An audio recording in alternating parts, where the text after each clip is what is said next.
let us all be in an attitude of gratitude, because I believe what I received this afternoon and this evening should put us in that state of mind, state of heart, state of being, to be in gratitude for what we're about to receive.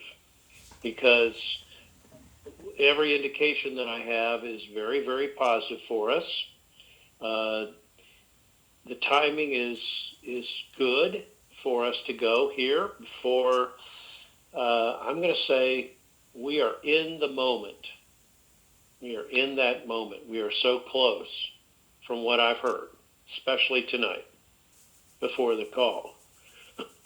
Now, when it comes to Iraq, we usually start there because we know that so many things key on Iraq. We know that those bonds that were being offered Wednesday morning, I believe it was, yesterday morning at 8:30 a.m. Baghdad time, those did not sell so well in Iraq because a lot of the people don't trust the banks, they don't trust the CBI, they don't trust, that situation. They're sort of a cash society, or have been, and with everything that's gone on, they're not super trusting. And so the bonds sold some, but they sold more to Iraqi citizens that were living outside of Iraq. And a lot of Iraqis ended up moving to Jordan, the United Arab Emirates, to Saudi Arabia, and then, of course, there are obviously Iraqi citizens that live even in the United States, and that's some of which we know. So they did make another attempt to sell more bonds. They were cut off after only an hour or so of trading. They did some more selling of those today, and again, more outside than inside of Iraq. But I believe that those bonds will sell. Now, I don't know the terms or all the particulars about the bonds. The only thing I know is that the rate for the dinar that was attached essentially to the bonds is a very strong rate for the dinar, and it is the same rate as the opening rate will be on the CBI and on our bank screens here. I do know that. And I do know that it is slightly under $5, but not that much underneath it. And I know that that's just going to be a very, very strong rate for the screen rate.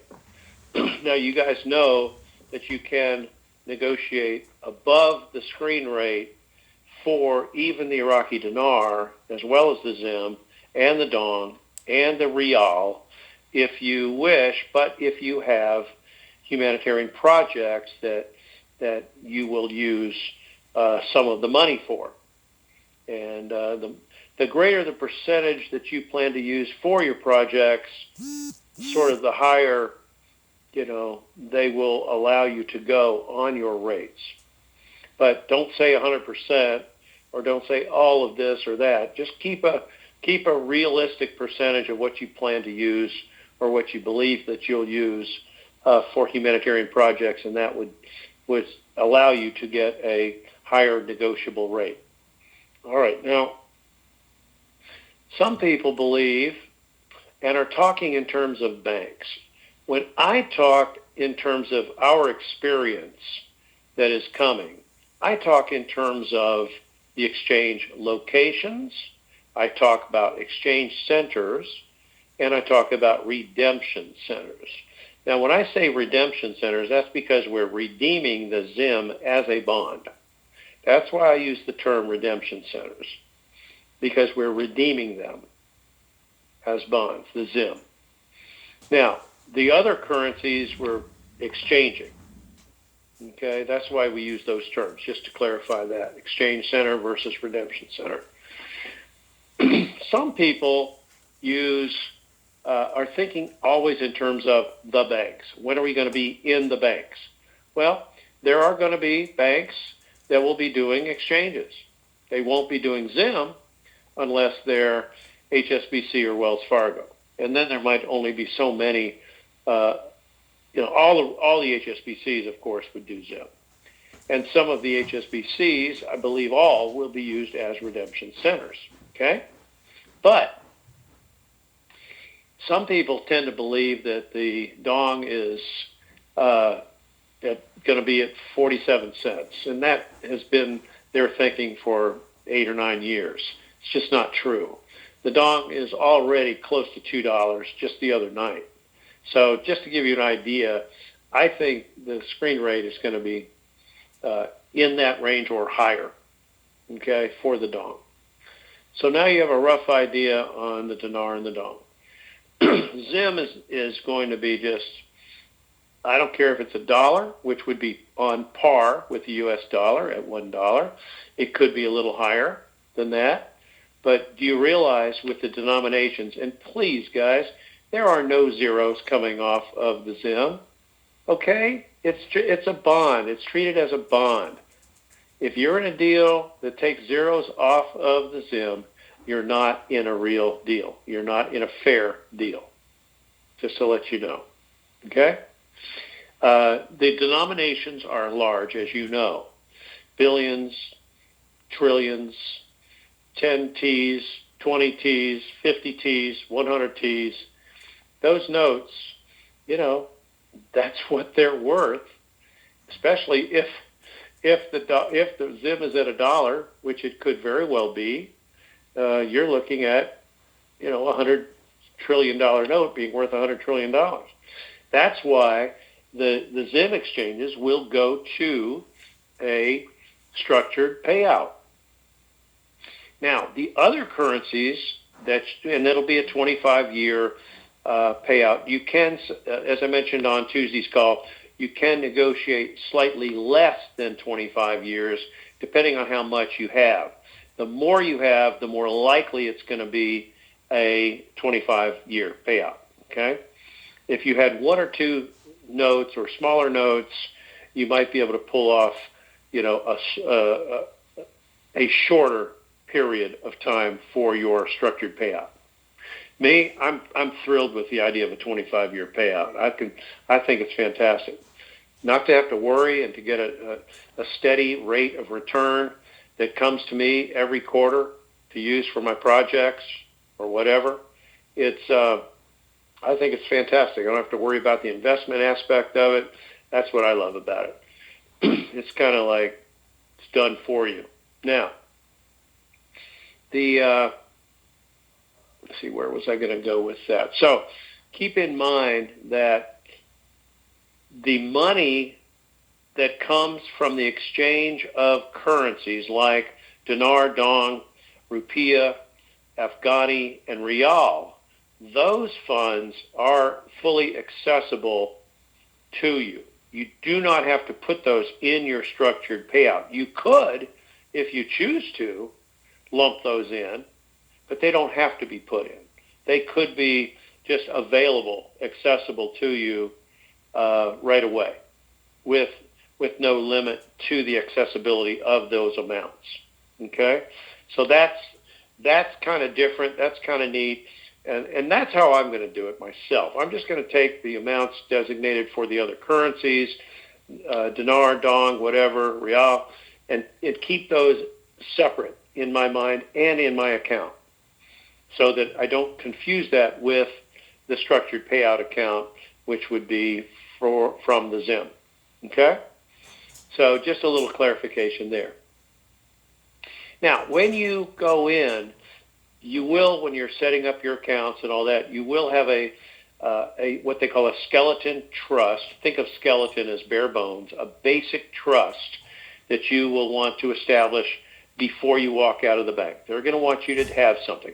If you already have trust paperwork that you like for this exchange, go ahead and bring all of it to your exchange so that you can say, hey, here's my trust, here's my, my certificate of the trust, here's, blah, blah, blah. So they have the EIN, they have everything that you've done. It'll just make it easier to do that if you choose to use that.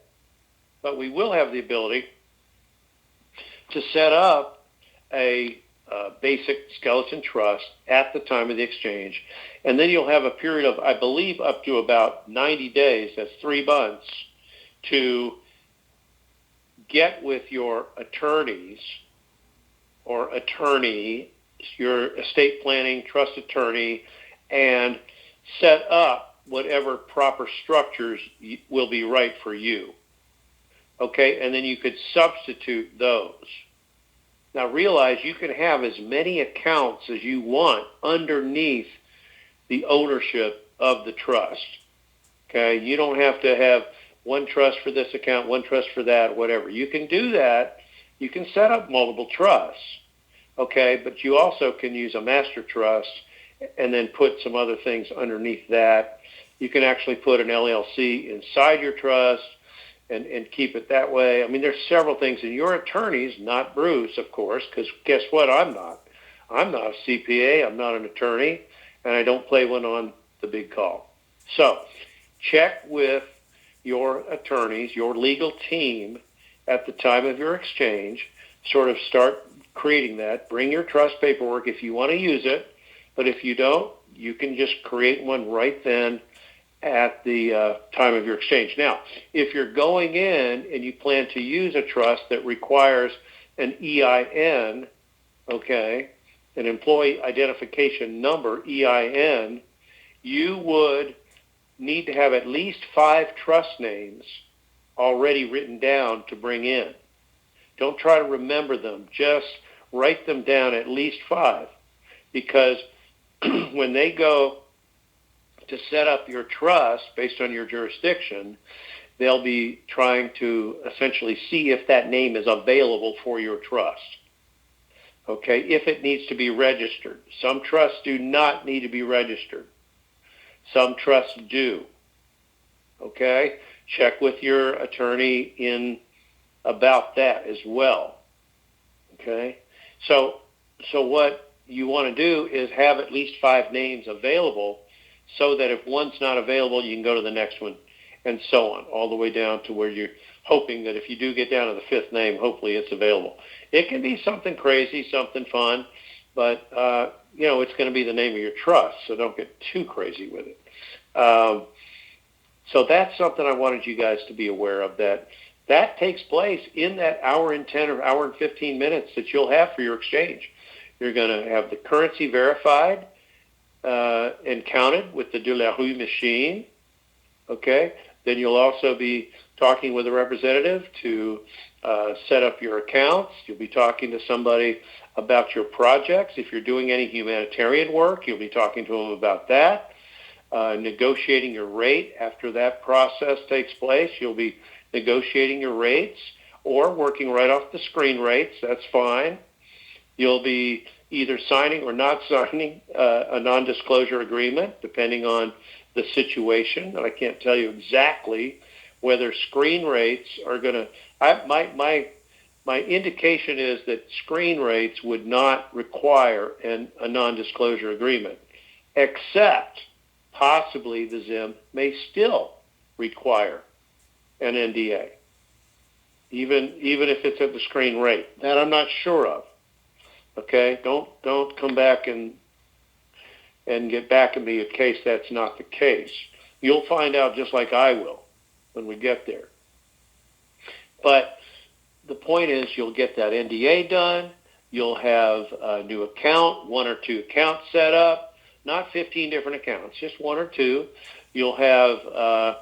I'm not going to use a cashier's check in this situation. I might do a bank wire. I'd like to do 1 bank wire. I wouldn't do more than 1 or 2, okay, at the time. You're just not going to have the time to do that.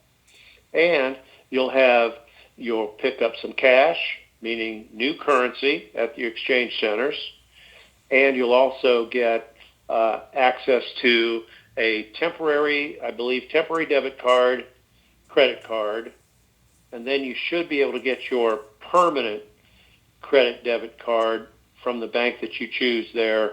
Hopefully that's going to come FedEx in like 2 days, 48 hours. Hopefully that is the time frame on the so-called permanent card.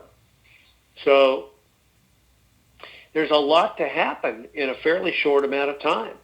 The thing that goes the fastest, unless you're carrying in, duffel bag after duffel bag of currency, the quickest part will be the verification and counting of the currency, probably. So you'll be setting up accounts, you'll be getting your credit debit card going, you'll be walking out of the bank with a smile on your face and some paperwork and some cash, and I think up to 10,000 is pretty much where you're going to be at the redemption centers. I believe they've got $100 bills bundled in $2,500 little mini stacks. Okay, which would be what? $2,500 bills in 2,500. 25, so you might get 1, 2, 3, 4 of those little stacks if you want up to 10,000. Okay, in cash. Just have a little bit of liquidity. If you're not a cash person and you just never really use that much cash, don't worry about it.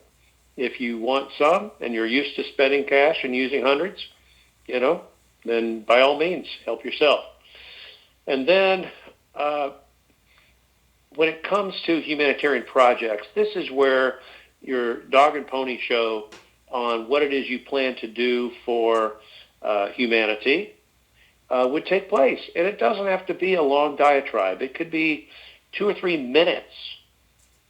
I would say no more than 5 minutes, maybe 2 or 3 minutes. Because, excuse me, all you want to do is let them know what it is you plan to do, how many jobs roughly do you see yourself creating in 2 years, let's say 5 years, and so on. If you can project it out, project it. Otherwise, you're looking at job creation, you're looking at infrastructure, you're looking at longevity, because you don't want projects that are going to be like done in 2 years. You want projects that could go on past, in perpetuity, possibly. Something that would go beyond your years, possibly. Okay? Because that's really what you're looking at. You want good employment? Listen, we are almost right now at full employment. We're at like 4.1% unemployment rate, which is pretty close to what's called full employment. And you can thank the Trump administration for that. We are really moving toward, we're gonna really need some qualified people to build out our projects. This is where we're going to find ourselves, I think, needing qualified people to be trained that may not have that training. That's why any veteran that comes back from the war zone or is just is released from the armed forces, if they need any training at all to do, I don't care if they want to be an electrician, if they want to do, let's say they had some electronics in the military and they've got a bent for that, in tech, they can be trained to do technology, they can be further trained to do electrician or plumbing or masonry or any number of tasks, it could be any number of things. We'll have the wherewithal to pay for that training if they don't already get it from the GI Bill. But we'd be able to help them get that training. We can help anybody be trained with trade school and other types of training. On-the-job training, I think, is going to be really big. Some of these things, some of these jobs, you can learn a little bit on the job. You might need a little school training to start with, but a lot of these are like lab work. I mean, you can get on the job and learn a lot just being a plumber's helper or an electrician's helper or whatever. You can kind of get the gist of what's going on, and I think we're going to help do that. We'll have apprenticeships. I think we'll have some mentorships as well, and we're going to try to work very closely with people in the inner city as well as those in the rural communities and towns. So we've got a lot to do with Rebuild America, as you know. That's the name of the project that everybody can participate in across the country.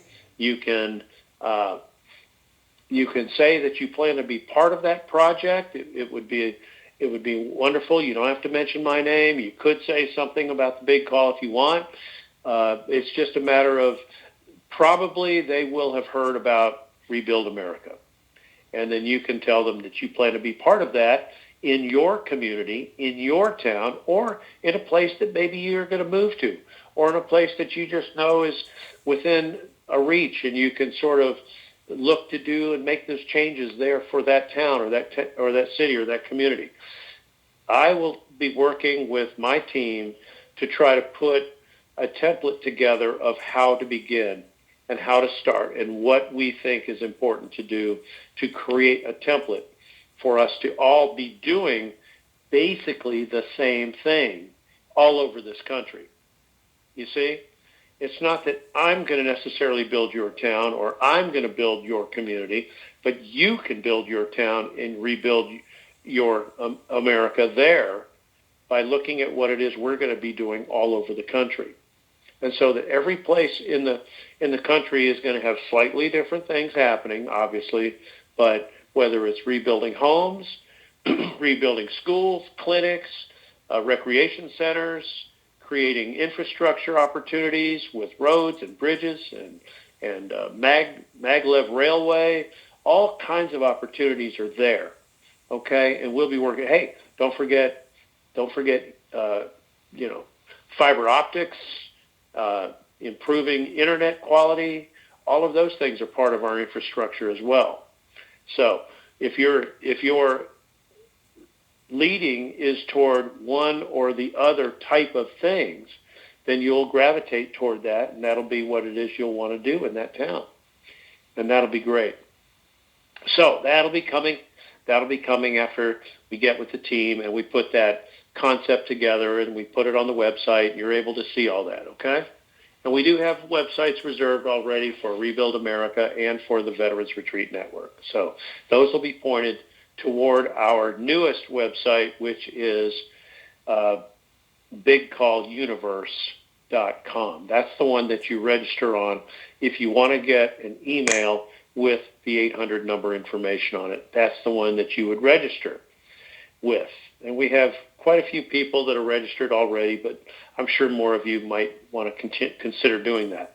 You'll also get an email from us when we get ready to do calls, or we want to let you know, hey, we're going to do a podcast on this, or Bruce is going to do an interview on this subject, or Bob is going to talk about that, or Sue is going to do something on this, or Pastor Stephen is going to want to do something on this particular teaching or that.